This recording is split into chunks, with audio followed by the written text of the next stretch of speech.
Hello and welcome to Photographic Connections, the podcast where we create connection to self, nature and others through the art of photography. My name is Kim Grant, the founder of Photographic Connections and your host for this podcast. And today I'm absolutely delighted to welcome Ruth Davey onto the podcast. Ruth is a mindful photography practitioner and trainer based in England.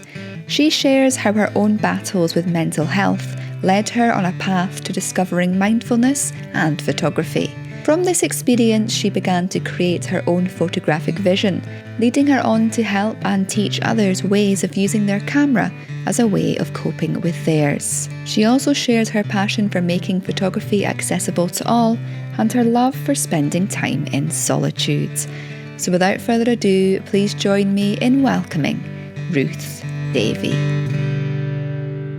Hi Ruth, it's so lovely to reconnect with you again. Thank you so much for coming on the podcast this week. Oh, thank you, Kim. It's so nice to see you again, and it's really exciting to be on this podcast with you. Yeah, great. Yes. Yeah, we met recently, didn't we? Because I did your Look Again training program, which I've spoken about a couple of times on the podcast and on my YouTube channel, and I found it very transformative. I went into that course looking for ways that I could help to facilitate, workshops and things for others. But actually, I took away so much for my own benefit and my own photographic journey. And it was really eye-opening to me, and to work alongside you was lovely. So I just first wanted just to acknowledge the beauty that it was to take part in that, because I think it takes great courage for us to go out there and create things that, really help the world. And what you've created, I think, is really beautiful, Ruth. So I just wanted to say thank you for that. Oh, that's so kind of you. I think you're trying to make me cry right at the beginning. I'm sitting here thinking, oh my God, that's so lovely. How am I gonna not burst into tears? Because it's just so lovely to hear you say that, Kim. The point of the training is for people to adapt it and take it to their own communities, but it's so important that people really kind of go through the process themselves and really embody it. So I'm so pleased that that's been really helpful for you personally as well as professionally. No, it definitely has. And I think for people listening that don't know your story or why you've gone on to create, these training programs, as well as getting people to connect with the world through mindful photography, I wondered if you could go back to the beginning of your journey and just, share the story of what got you into photography in the first place. Yeah, great. Well, shut me up when you want me to move on to something else, because I could talk for England on this one. So I think I was either 10 or 11. I can't remember, if I'm honest. When my dad gave me my first camera, I've always been really observant, and I was creative as a child, in art and everything. But for some reason, I wanted a camera, and I got a camera. Tiny weeny little thing, film camera. And wherever I went, I did create photos. But of course, in those days, it was so expensive. We had to be really mindful in what photographs we took before it even became a thing. But yeah, I always just noticed what was around me. To cut a really long story short, I used to travel a lot when I was a lot younger, and always took a camera with me. And I had a few friends that I looked up to, and they'd create amazing images, and I'd see them print them out and put them on their walls at university or whatever. And I think, oh, I want to be a good photographer one day. And then I had the opportunity as part of my degree. I was studying development studies, which is probably called international development these days, at East Anglia University. And I had the opportunity to go to Kenya to do some research as part of my degree. And to cut a really long story short, I, of course, took a camera with me. I had a really nice SLR, film SLR. Can't remember even what brand it was. It doesn't matter, I guess. But I was on the road coming back at and from this small island where I was staying, doing my research on the, what was it? The relationship, the responsible tourism, basically. It was right. It was about the cultural, social and economic impacts of tourism on this particular island. And to cut a long story short, I was on this road getting a lift with people because I'd run out of money. And we were stopped at gunpoint. And somehow my camera disappeared. I won't go into the story because it's quite traumatic and I don't want to trigger anyone or myself. Oh my gosh. But yeah, so to this day, I actually still don't know what happened to my camera, because when I was forced at gunpoint to go into the cabin of this truck that I'd hitched a lift on, I couldn't find my camera, but I'd left my camera in that cabin of the truck. And it was obviously a really dangerous situation to be in. But I wasn't harmed. Obviously, I wasn't killed because I'm still here. But it was a good travel story, and it reminds me often when I get into places of anxiety, and I do get triggered with certain things that we might come back onto later around mental health stuff. I remember that time, and I remember I survived that.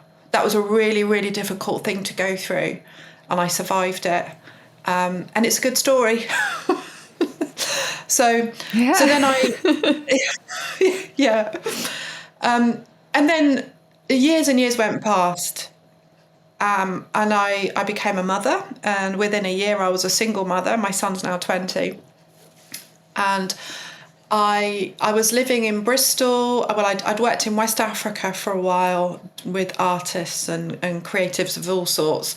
Photography wasn't really part of what I was doing back then, but I was involved in creativity. But I was normally the organizer rather than the creative, and that was my story. I've worked with all kinds of communities in London and the southwest of England, as well as the time I spent in the Gambia in West Africa. Always working with artists and creatives, but never being the artist myself. And then when my son was 3, I moved up here to Stroud in Gloucestershire in the UK, and decided that I wanted to take my creativity more seriously myself. And I did a course, the Artist's Way course, which a lot of people will have heard about, Julia Cameron's book, The Artist's Way. And at the end of the 12 weeks of this facilitated course, I called myself a photographer for the first time. And for years I struggled with imposter syndrome, and I thought, I'm not really a photographer because I've never studied it. I'm just doing it because I like it. Anyway, I did exhibit. I started to take on commissions. I was still working very much part-time as part of my paid work. And then in 2012, I set up Look Again. And I came up with a name because a few years previous to that, when my son was 6, I did my first ever photography workshop in my son's school. And I called it Look Again at Your School. So when it came to taking it all more seriously and setting up the company, well, it wasn't really a proper company then, but setting up my work as Look Again, that's what I called it, Look Again. And that's been with me ever since. Shall I carry on briefly? Yeah. Well, I just think it's. I just wanted to just make the connections there. I love listening to people's stories, because you can really see throughout your journey where the idea of kind of community, learning, collaboration, creativity all comes into play, and then how you went on a course, and that course completely transformed your creativity, and even in many respects put your life in a new direction.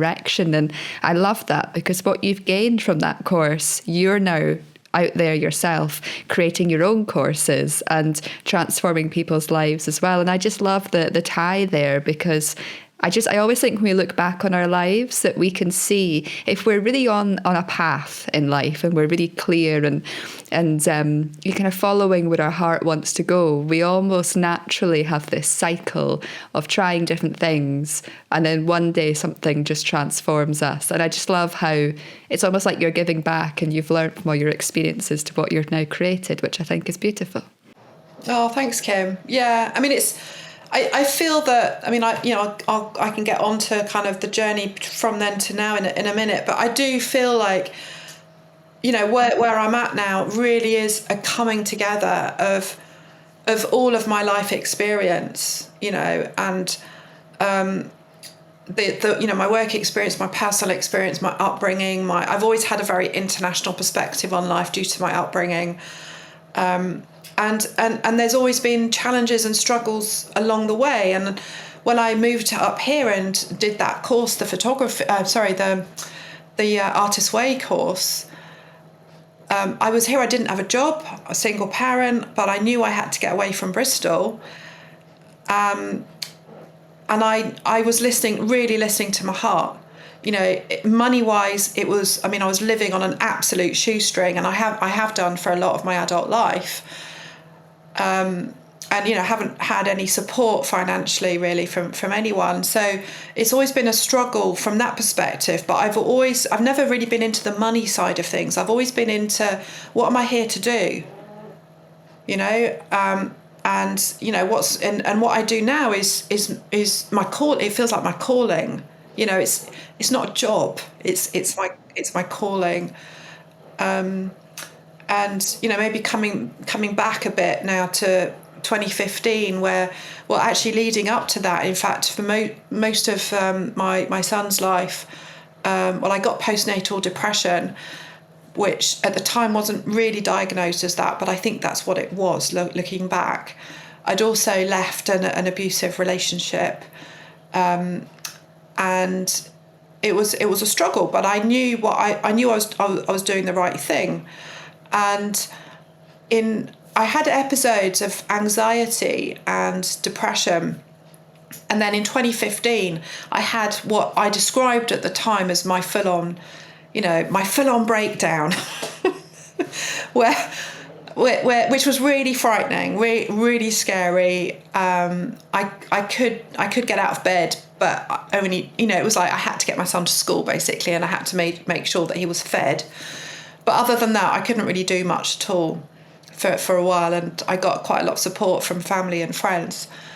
And I started, I thought I needed to get some stable income, so I got a job for a while. A few months later, a full-time job and then a part-time job, and needed some stability as part of my recovery process. But when it came to the photography side of things, I was like, well, what do I really love here? And I thought, well, I love photography. I love nature. I've always spent, right from a very young age, I've always loved being in nature. I love the woods, especially the woods. I grew up in Belgium, and there was a wonderful wood nearby, and I used to love going there. And I'd go off down the little cobbled streets in the village on my own for hours and hours on end, exploring on my little bike, And I'd also got into mindfulness. And so those three things combined, I started to combine them as part of my recovery.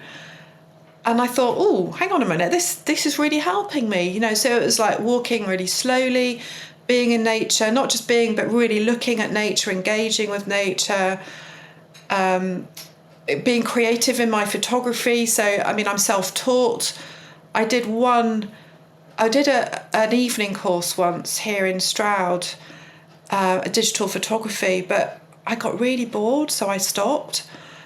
And I've just kind of, I don't know, I've just kind of trusted that I would find my way with photography. And then the mindfulness, I had done 2 8-week courses, mindfulness, as a participant, not as a trainer. And I'd got into the mindfulness from a personal perspective, but I found the sitting still and the kind of more, usual way of what is taught generally from a mindfulness perspective, I found it really helpful and meaningful. And I thought, yeah, I really get this. But I also found it really hard to do the sitting bit.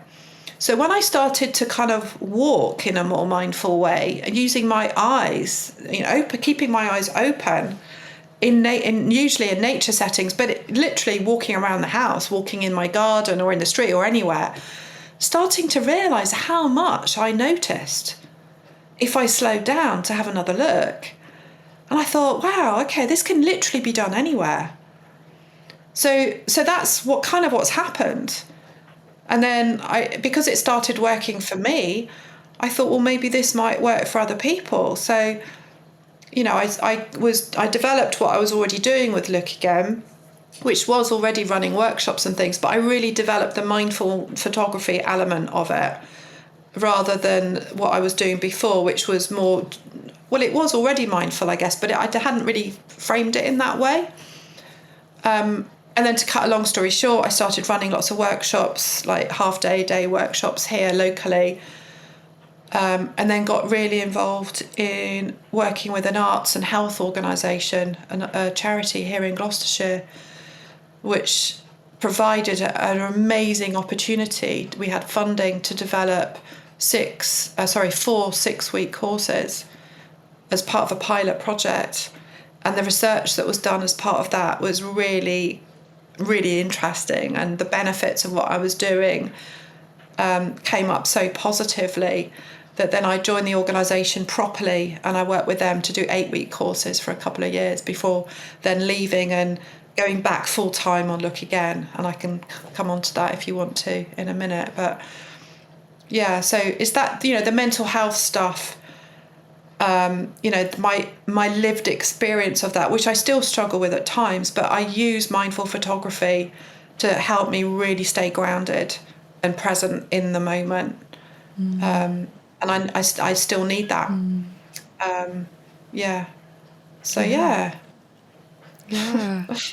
Yeah. Like, I often find, I think the more work I do on myself as well, I kind of find that our pains and our struggles in life, I think we can learn a lot from them. And when we can find ways of helping us to cope with what we're going through. And as you said there, you noticed mindfulness, photography, nature was all helping you. And I kind of feel like we go through things in life so that we can learn things and find these coping things so we can then help other people with what they're going through, which is kind of where you've gone now. And I guess when I look at my work, it's very similar. I really like how you've always been quite true to yourself and your photography. I think with me, I kind of feel like I was very true in the beginning, and then I kind of lost my way for a while because I was doing the kind of things that I feel we're told make good photographs, and I was trying to get my head around all the technicalities. But looking back, I've never been a technical photographer. I really don't enjoy teaching technicalities. It's much more about feeling for me and about the experience, and it's only now going full circle and trying to bring all this together and share stories. Like the 6 stories is kind of my thing.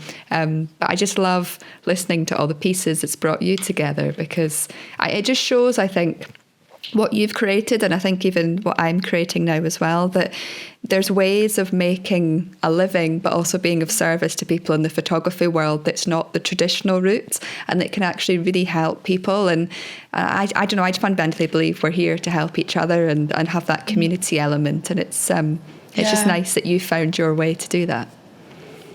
Yeah, it's taken a long time. It's now 12 plus years, along the line. And I've had serious challenges with it along the way in terms of the making a living side of it. And then, of course, lockdown happened as well. So, like for so many of us self-employed freelance types, it's like, oh, well, this is going to be interesting. Overnight your living is gone, because before lockdown I was literally being commissioned to run workshops for with charities or I was coming up with partnership ideas, working with lots of local organisations. But my vision was always to have like develop the work in a way that would spread, you know, and that it would become more of an opportunity for global connection, and to take me back into that wider world. You know, Stroud here is a very small little place. It's very white. It's very middle class. It's, you know, it's interesting. It's a lovely place to live. It's beautiful. But my life, you know, my life and what I'm here to do is so much more than just be here in this lovely, beautiful place in England, you know. And then lockdown came, and it's like, okay, so, and I was really anxious for a while about how I was going to make it work. And then I visualized how I could do what I did face to face, like in person. I visualized how that would work online. And I thought, well, actually, it's not that different. I just need to learn the tech. And tech is not my strong point. But I learned Zoom in a basic way and got on with it. And some of the projects that I was commissioned to run still happened. For a lot of people, you know, it was an emergency. A lot of the organisations I work with were for, you know, serving people who, you know, like a bit of mindful photography wasn't considered to be an emergency during lockdown. For some people, you know, it was more a question of how am I going to survive? How am I, you know, we're talking about people who are really vulnerable, you know, physically as well as potentially mentally. So, and the charities I work with and the public sector, they had other things on their mind. But some things I was able to continue. But I also then thought, well, I'll set up a 4-week course, which I did. And to my surprise, people started hearing about it. I don't know quite how, because I don't understand marketing particularly, in some ways, you know, but somehow it started to get out there. And then, so I offered a series of 4-week courses, and then realised that a lot of the people coming, in fact, 60 to 70% of them were practitioners, as opposed to individuals who were doing it for their own, you know, for their own well-being. So practitioners were interested in learning a bit more about the approach or doing it so that they could then offer it, you know, to their people. And I thought, well, actually, maybe this is an opportunity for a training program. And I spoke to quite a few people about it, and they said, well, yeah, because we want the theory, we want the methodology, we want the research. You know, we don't just want a few practical activities. We want to know what's behind it and why it works. So yeah, that's to cut a long story short again. That's what happened. So that was about 2.5 years ago now. Yeah.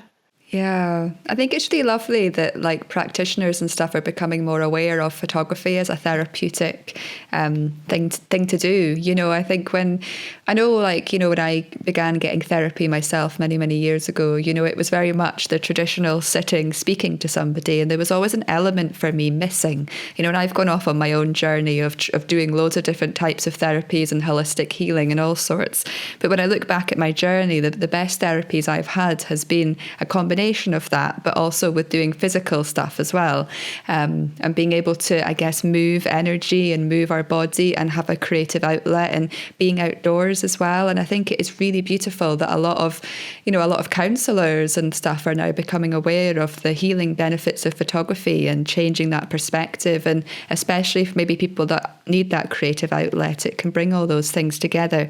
And I think what's really nice about what you do as well is that you want photography to be accessible to everybody. You know, it's not about gear, it's not about technology. It's like photography is and can be accessible to everybody, and that's a really important thing to you, isn't it? Yeah, I mean, you know, this is all we need, isn't it? You know, one of these days. I mean, people are very welcome to use whatever device they want to use, but for me, right from the start, it was about, you know, whatever I want to offer this world, it's got to be as accessible as possible to as many people as possible. That's kind of like number one, really. And I think it's because of my kind of background, my own lived experience of coming from a place that, I mean, I totally acknowledge my white privilege. You know, I totally acknowledge that. But within that kind of, you know, within that, it's always been a struggle, from a financial perspective. And I've had to deal with a lot of stuff through my life. And one of the main things for me is as I was growing up, and sort of especially my teenage years, was this real sense of not being seen for who I am, and for being really, really encouraged, or basically being told that I had to be someone or believe certain things, which didn't feel right to me. They didn't feel congruent with who I am and how I see the world, and that has been a really difficult thing for me personally, and it's still something I'm dealing with. I mean, literally now I'm still dealing with it, But as I've been reflecting a lot over the past year or so about this particular thing, it's like, oh my God, that's another reason why photography is so important to me, because it allows me to express myself in a way that is me, it's no one else, the way that I see, like I try and have some flowers next to me at my kitchen table where I work. I've got these lovely roses at the moment. They're getting a bit dishevelled around the edges. They're still very, very beautiful, however. But I will see this rose in a totally different way to how you would see it, or anyone else would see it. And if I was to create one image of this rose, it would be different to the way that you would create an image, or anyone else would create an image. If we were given the opportunity to be totally free in how we do that.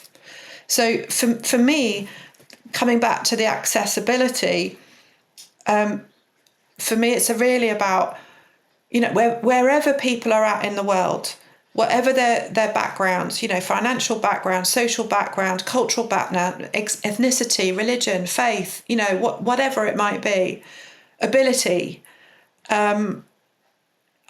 it's really important that they can access this work of looking and seeing differently, because it can really help. It can help the individual as well as groups of people to reframe. We use what we do, and hopefully this came through in the training.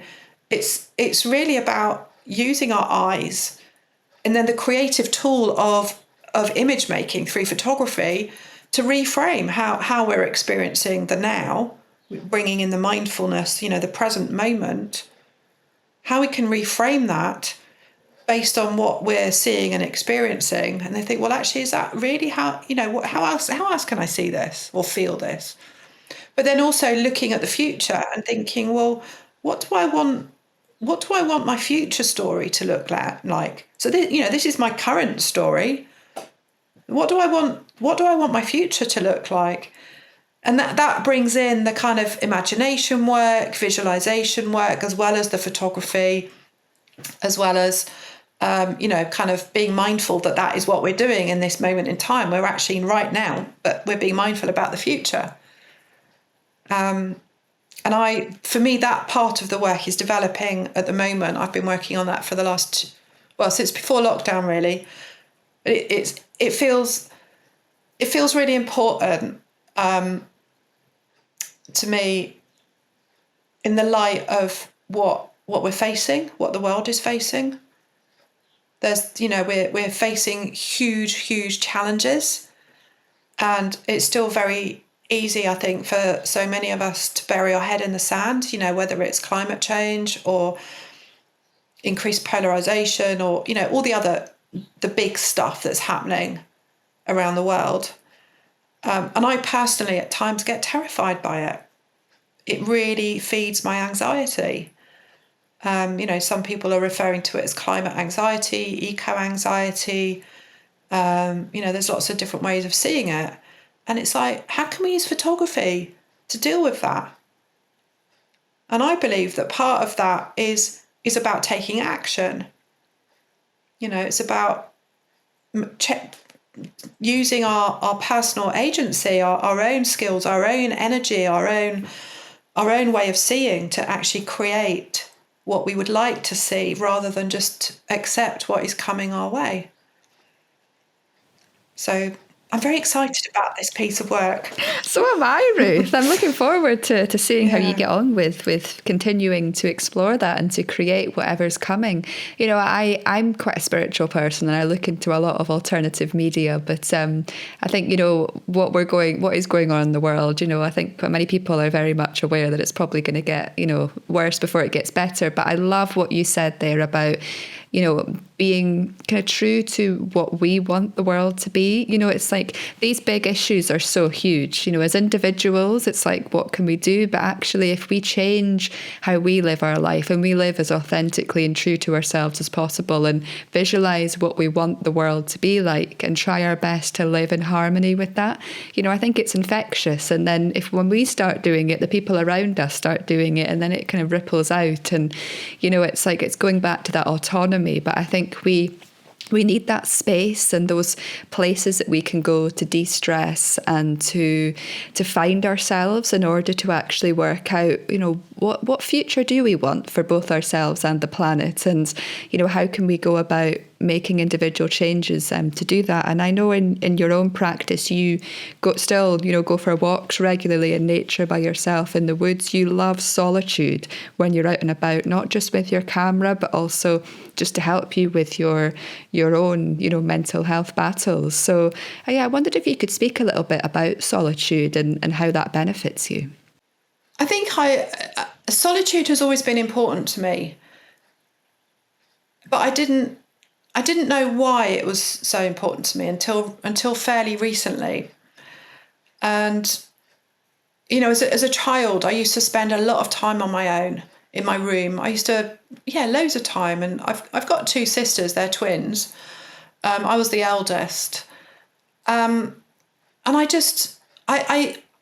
found noise really difficult. I found hustle and bustle difficult. And as I said earlier, I used to love going off into nature on my own, even as a child. Now I've realised, I found out recently that I'm what is now apparently being referred to as a highly sensitive person, an HSP, another acronym. I thought, we've got enough acronyms these days. But anyway, I'm not particularly into labels, but I read about this and it totally made sense to me. And I looked back at my life through a different lens and thinking, oh my God, I need solitude. This isn't like it's a choice, but if I don't have it, if I don't embrace it, if I don't have it, I literally, it adds to my mental clutter and to my anxiety, to like this need for space and clarity. And if I'm constantly surrounded by stimulation from people and from other stuff, it's like I can't cope with it. So solitude for me is time for quiet. It's time for rest. It's time for refuge and sanctuary. So the woods that I go to up here, very, very nearby, they are a place of refuge and sanctuary to me. But sometimes I just go to my garden shed for solitude and sanctuary. I mean, I spend a lot of time on my own. I live here in this house with my son. You know, it's just the two of us. So it's there is a lot of time to be on my own, but there's this choice involved in going to places of safety or sanctuary or refuge. And sometimes, you know, solitude can kind of go over into a sense of feeling lonely. But I'm very conscious of when that happens. So, you know, for me, loneliness, feeling alone is sometimes feeling alone is okay, but feeling lonely isn't. So now that I'm aware of those feelings a lot more, I'm like, okay, so what do I need? How can I deal with that loneliness?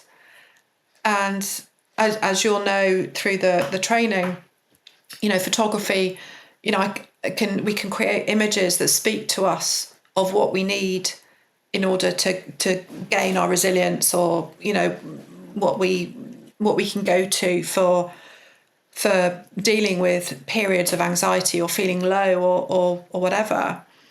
And so I have certain images that come to mind, or that I see. And I think, I need connection. So what does connection look like?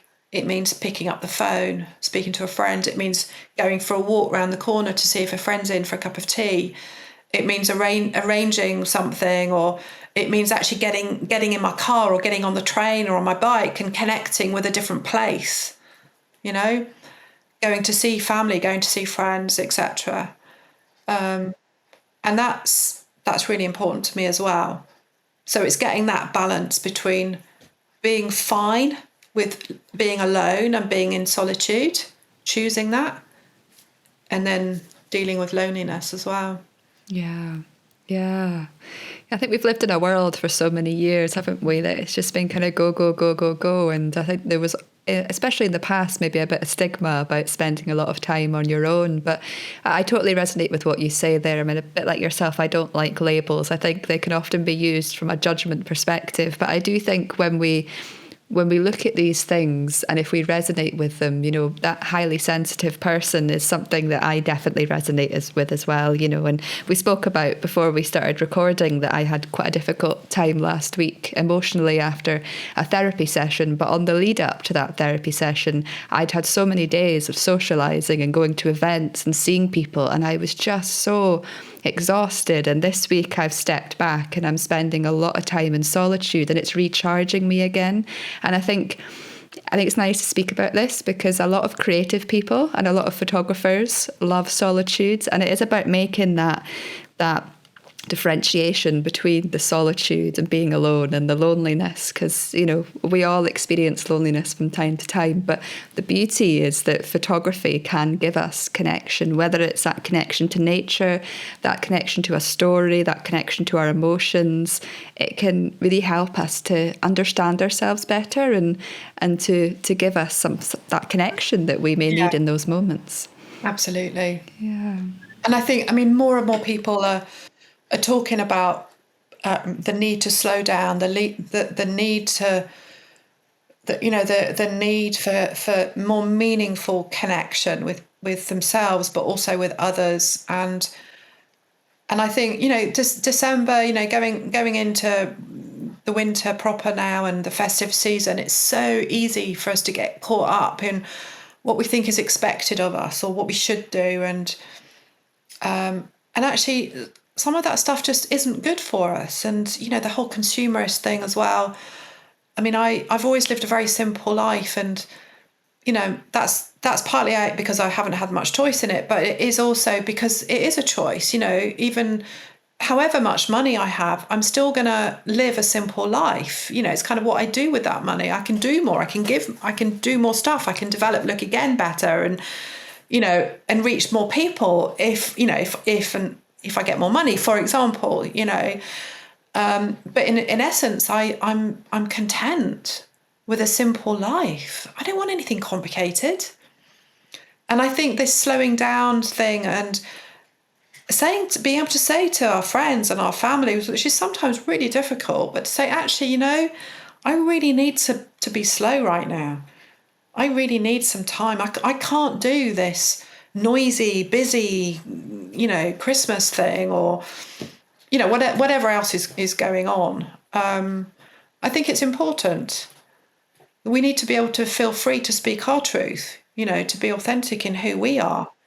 And for me, certainly the photography, the mindfulness and the nature, those three things combined remind me of that so often, and continue to be a massively important part in my own journey of staying well and staying or continuing to build resilience. And it's not, for me, resilience isn't just about bouncing back from difficult times or, coming back to where I was before. It's more about actually, how can I flourish and thrive? How can I go beyond that sense of bouncing back And that kind of contributes to the future story as well. How I would like my life to be or look like, and really importantly, what action do I need to take? It's not just going to happen. What action do I need to take in order to get there? What skills do I have? What do I want to, how can I co-create with other people? Because I don't want to do this on my own. I mean, we've had this conversation, haven't we, Kim? With some of the others on the training as well, and other people in my network. It's like, I don't want to work alone. I've been there's that solitude thing that I need, but in terms of working on my own, I'd actually rather, now I feel actually life is short. There's a lot that needs to be done in this world, and we can't do it on our own. We have to work with others. I go more and more, I go into workplace settings now. I work quite a lot with the NHS, with the public sector, and, where burnout is huge. It's been one thing after another for so many people. And not just, frontline workers or, people that, we know about in the NHS that, really have been really struggling now for years and years, even before lockdown, of course. But just, people generally are feeling this sense of overwhelm and burn, are close to burnout. And it's like, I think there's a lot that needs to be done in terms of encouraging people to just, look again at how we work, why we work, who are we working for, what's the point? And it all blends in with the kind of, sustainability and a kind of more regenerative approach to how we work and how we can encourage others to work. And again, nature connection, we can learn so much wisdom from nature. We, look to nature and think, well, what does nature do?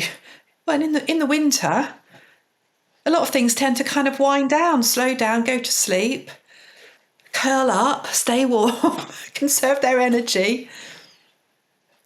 So I think just that in itself is a wonderful way to look at things, at this time of year. Yeah, definitely. And I fundamentally believe that our health is our wealth. So, when we spend our lives just at that stage of burnout and breaking point, it's like our health is the thing that suffers. And without our health, we have nothing. And, I think when we can find ways of coping with life, like mindfulness, photography, that solitude, whether we're introverted or extroverted or anything, I think we all need some moments on our own, some of us more than others. But I really feel that is the future. And I would love, my dream for the future is to see more community, more collaboration, much less materialism, and people will consciously choose to spend their money on developing themselves, or trying to have experiences and make memories and contribute to each other and help each other grow and flourish and just that community element. I think it's so important, and I think it's becoming a bigger and bigger thing, and I just hope in the future that is the future. I think we're all going to start being more consciously aware of these things and shifting maybe how we live, because we can't sustain the world the way it is right now. It's not working. It's not working, no. And that's what you're doing as well, Kim, with your community, with creative connections and all of the work that you're and the way that you're developing it now, moving forward. And who knows, eh? Who knows what might happen? Exactly. Who knows? Who knows? Yeah, no, and that idea of collaboration that you spoke about as well, I think that's going to be so important moving forwards. And I mean, what I do with this podcast is, of course, collaboration and some of my ideas for the future that we've discussed about as well. But I just think it is important that we all, us with similar mindsets, we try and support each other and create together, because one person can do a lot, but when we come together with like-minded people with a vision for the future, that's when the energy is combined, and when beautiful things can be created and happened, and you have that support so that we don't burn out, so exactly. Yeah. Can I just mention, Kim, about the training program? Of course you can, yes. So the next training program starts on the 7th of March 2024. We're taking bookings. We've got a few bookings already. It's very exciting. And for anyone who's interested, it's very participatory. It's a lot of conversation, a lot of creative conversation between all the participants, which I think is a really important part of the learning. It is about the connection and learning and inspiring each other. But it does also go into the Look Again methodology, the research that backs it up, or the evidence base, and various facilitation frameworks that we use, and different models of delivery that people can then. The idea is that people can adapt what we do in the sessions, and it's an 8-week course, to then adapt it to their own communities, their own sort of local. It's usually people who are working at grassroots community or education kind of settings, and in a way that is relevant to them and their communities. And then there's a global network now of 93 people who've been trained in, I think it's 23 countries. Wow. I think it's that. Anyway, yeah, it's a lot. And it's really exciting. And I had this was my vision, a few years ago, but it's like it's happened and it's still happening. And it's like, oh, blimey. Okay. Yeah. The power of visualization. The power of visualization. Yeah. So, so I would just say anybody listening who has a similar mindset or vision for the future from Ruth and I, or would like to incorporate mindfulness and photography locally, it's like the more of us that get involved and do it, the greater the ripple effect, and the more people can benefit from not just the methodology, but from everything that mindfulness, photography and nature brings. So, yeah, because I think that's one thing. I think some of people can feel a bit, if they maybe don't have that clear pull or maybe that intuitive sense or something that some people have very naturally, but some people have this yearning, like they want to do something, but they don't know how or where to start. And it's like, this is one way that you can get into doing more mindfulness in your local community and local area. And especially if you already work with photography or mindfulness or mental health, it's a great thing to add to that. So yeah. And we do have bursaries as well for people who have limited funds, or for people, in parts of the world where accessing this kind of thing might be, just not possible. So we have 25% and 50% bursaries. So you can contact me through the website or directly.